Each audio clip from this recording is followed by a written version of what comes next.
All right, welcome back, everyone. We are super excited to be here today. We are in Boulder, Colorado, and we're actually here for several days, which is exciting. And we're here with my friend Jeff, which we've now known each other for, gosh, about 3 years now, hasn't it been? Agreed. Yeah, and so I'm going to let you tell your background, but today we're going to be really focused on innovation and education, and not just within the classroom, but more at scale across the whole nation, how we really rethink the entire approach. So on that note, why don't you go ahead and tell us a little bit about you and your background, because it's a bit varied. It is a bit varied. I have worked in formal higher education. I have actually taught in high schools as well. I've worked for companies, publishers, learning management system companies. I've really kept both feet in both worlds throughout my entire career. I have done a tremendous amount of professional development for higher education.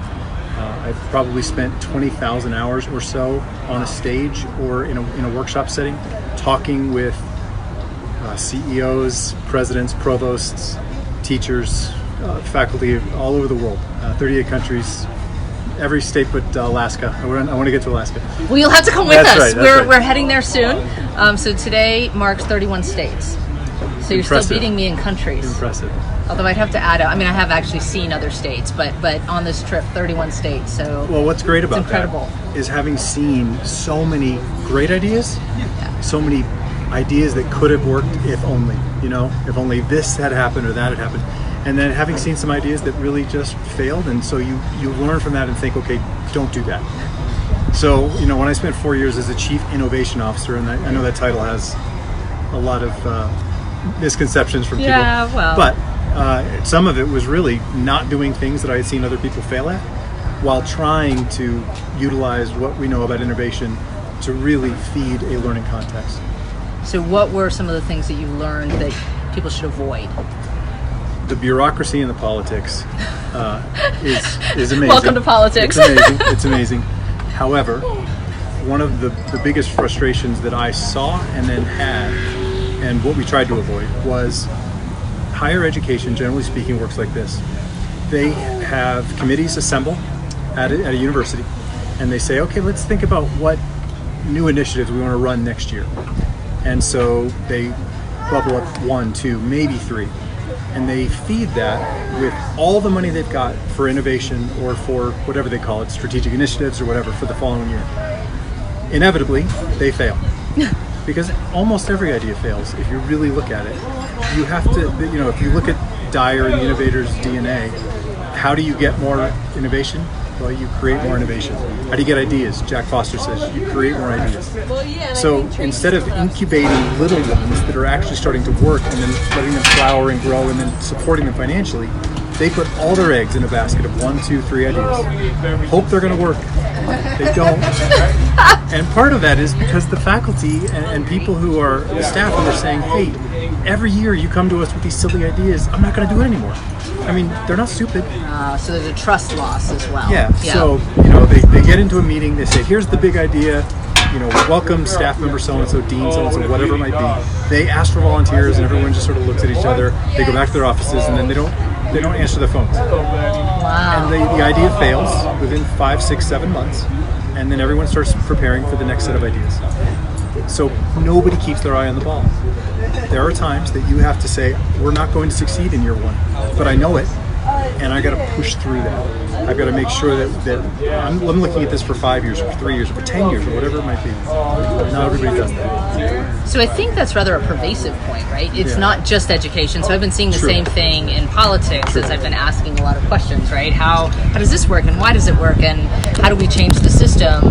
And constantly it is the same thing. Well, we tried one thing, and sometimes actually it works, but it doesn't work for the right reason. And the assumption is that we'll keep doing that. And I'm going, but there's nothing to make it, that didn't succeed by anything other than luck or happenstance. That doesn't mean repeat it. But there's a rigid, it worked once, it's going to work again. Or if it doesn't work, then we scrap it all together. And I think in both cases, like you said, that becomes really problematic. The next scale, though, then is, okay, well, if that doesn't work, how is it that we invest in order to make that change? Especially given that The conversation around education right now is how do we pay teachers more? Sure. When you're worried about being able to eat when you get home, Right. and you're worried about making sure you keep your job because you have a diverse set of students with different skills and needs, and it's hard to keep up with all of that, you're in this rut, right? So how do we roll this up to the leadership that can start rethinking it to unburden teachers and support them without just adding new projects all the time? Right. Well, project fatigue, I think, exists Good word. everywhere. Yeah. It certainly existed under my tenure when I was producing ideas, so we were constantly trying to find new pockets to go to before we got back to the original pocket. However, I think at the national level, when you start looking at who controls the purse strings, where the money goes, what people do with their money, there's not a lot of accountability across organizations. There's not a lot of accountability even sometimes within organizations. And so you don't end up with a portfolio. You end up with a tremendous number of disparate, sometimes solutions, often failures, and nobody tells each other. Well, you need an architect. You need a, in some countries they have a Ministry of Education. I don't know that America's suited for that, but I think a czar, someone who could collect these things. Yeah. You look at the philanthropic organizations that are out there, I think they're struggling with the same problem. Right. Disparate solution. No one replicates them. Why? I think it's difficult to imagine past the finish line, right? So one of the things I used to find a lot in government was that we would have an umbrella. I used to call it the target, right? Here's the target concept. Yeah. And the goal is to have a project that fits in that target. But the goal was never to figure out how do we cover the target so that we actually get the full solution. Instead, you ended up with presentations that were about the topic or answered a part of the question, but it was never organized into that full change capability. Right. And so the step above that, though, was, okay, we have several little projects. They work into a program. And so now you have a program that adds a little bit more, but again, that program is not connected to any other programs, and so it never rolls up. Right. Interestingly enough, the same thing I'm finding around the country. I had this theory that we already had all these great ideas and all these great programs, it's just somebody needed to go and find them. And what am I finding? A great idea here, a great idea there, and I said, how do we connect them? And we're going to get interrupted by Up the Live.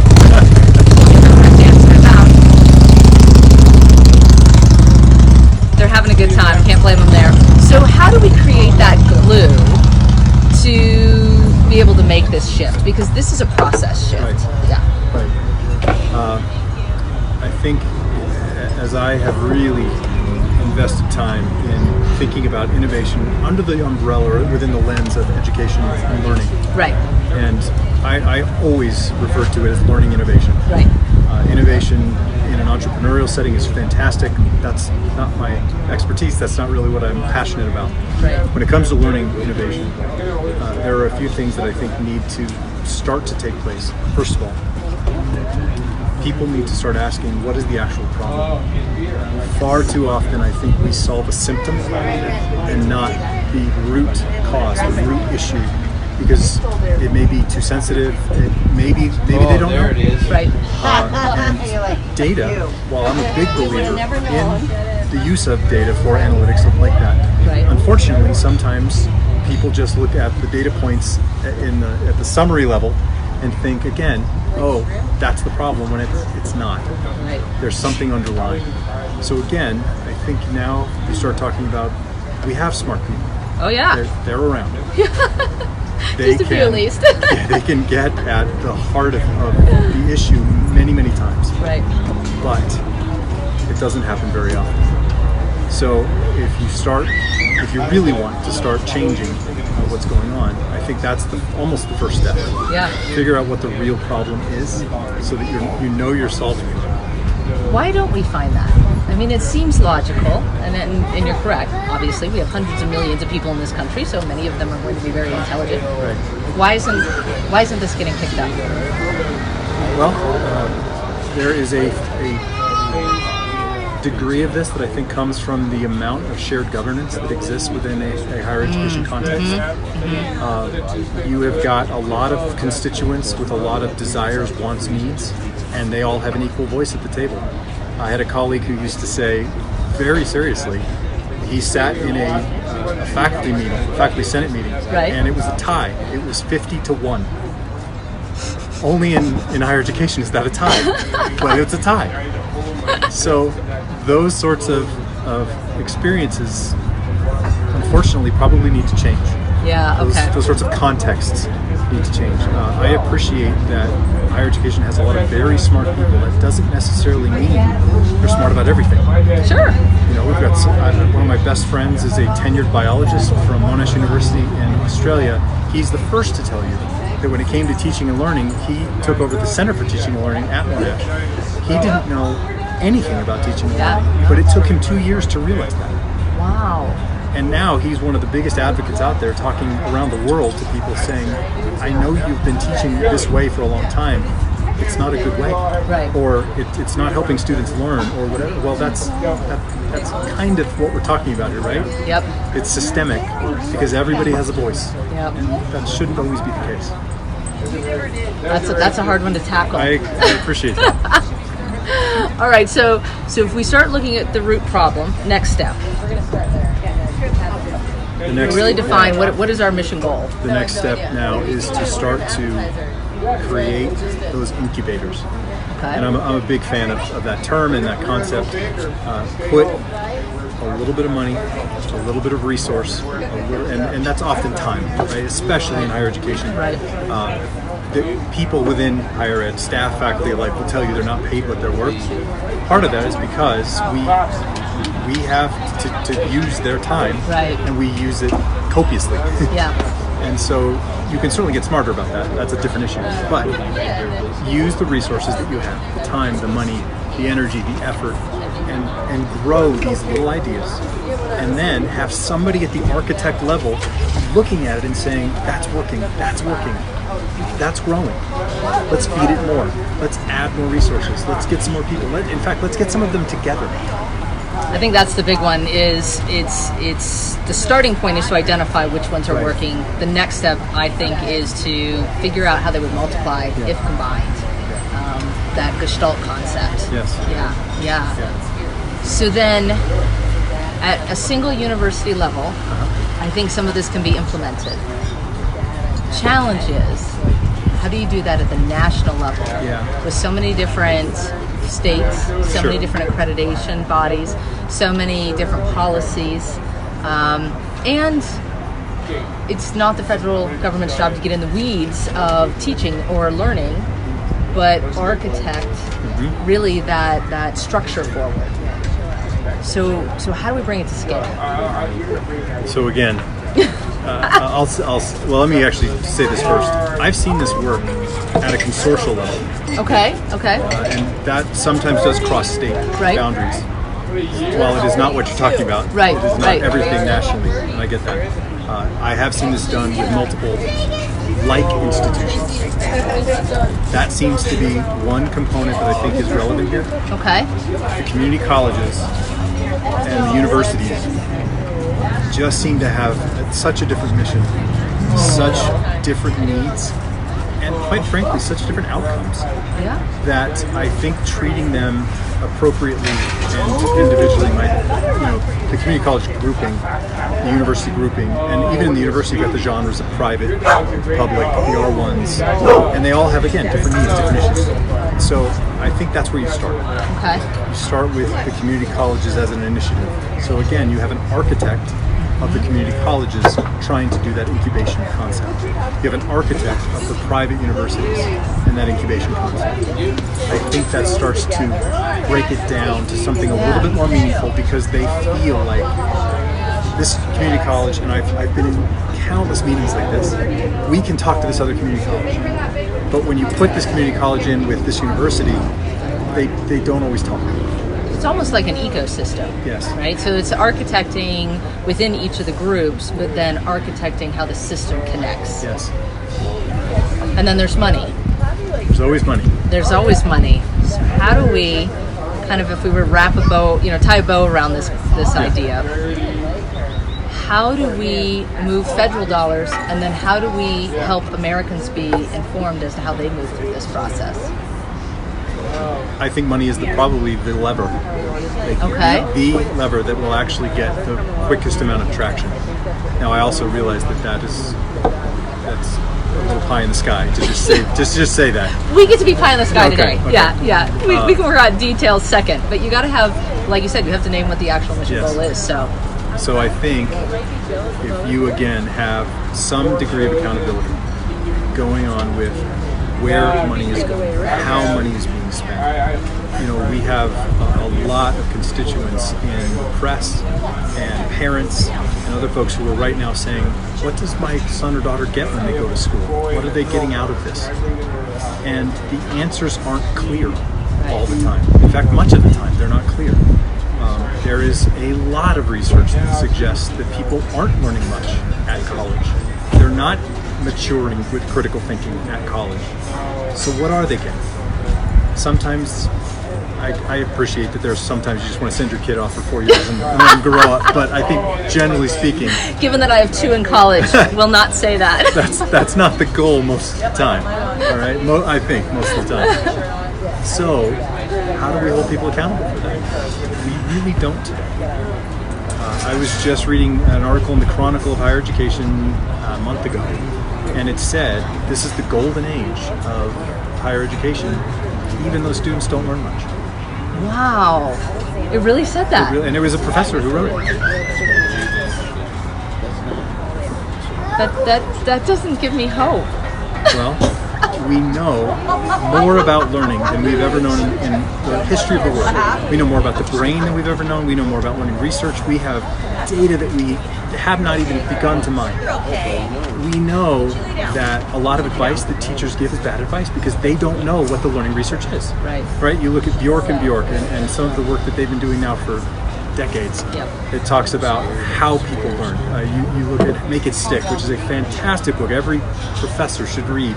If teaching is their craft, which that brings up an interesting side point. I was talking to a company that's working on biology courses recently, and their CAO said to me, we work with people who don't want us to call them teachers or professors. They want to be called scientists. And I said, well, do they have students in their classes? They said, oh yes, but they're scientists. Well, I'm sorry, I think you're a teacher. Let's, need to be both. Walks like a duck, quacks like a duck. So let's help these students learn. But again, it depends then, if you follow the money, you can see what helps people get tenure. It's generally not teaching and learning, generally. It's research, it's publications. They often want to work themselves out of teaching. Right? I don't want the freshman classes, which is where your best teacher should be. Always. Your best professor should be teaching freshmen. That almost never happens. They want to be teaching the seminars with 7 students at the grad level so they can continue doing their research. That's not helpful to the students, and that's really kind of the point, isn't it? So, it was a big tangent. Well, it was a big question. Around, but when you start looking at money, I think you have to start talking about accountability, which again, you need something that's out of the control of everyone. And I think through some of the work that we were doing in government, that is definitely moving in that direction. We're certainly seeing military take this on as something that is of focus, and it's getting into policy, but it's not getting to Department of Ed, right? It's getting to military, it's getting to labor, it's not getting to this space. But speaking to your point earlier, if you're starting to see something working and it's starting to work at scale, do we not share it? Right? Which is interesting because higher education really is open to share almost anything with almost anybody. But they rarely have the right conversations. People rarely ask the right questions. And again, you don't have an architect up there at the top trying to bring these things together.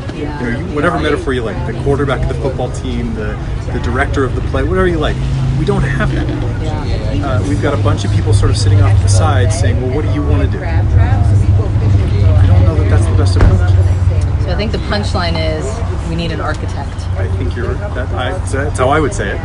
I like it. I've been trying to get to a term, so I think we've just nailed it. And we'll close out there. We're competing with a lot of sound behind us, so we'll go ahead and take that in. But thank you so much, Jeff, for being with us. This helps define how it is we move through this structure, how we actually make these changes, and that's the part that's most exciting. So thank you, and I think we'll see you again, I'm sure. I would love that. Thank you so much.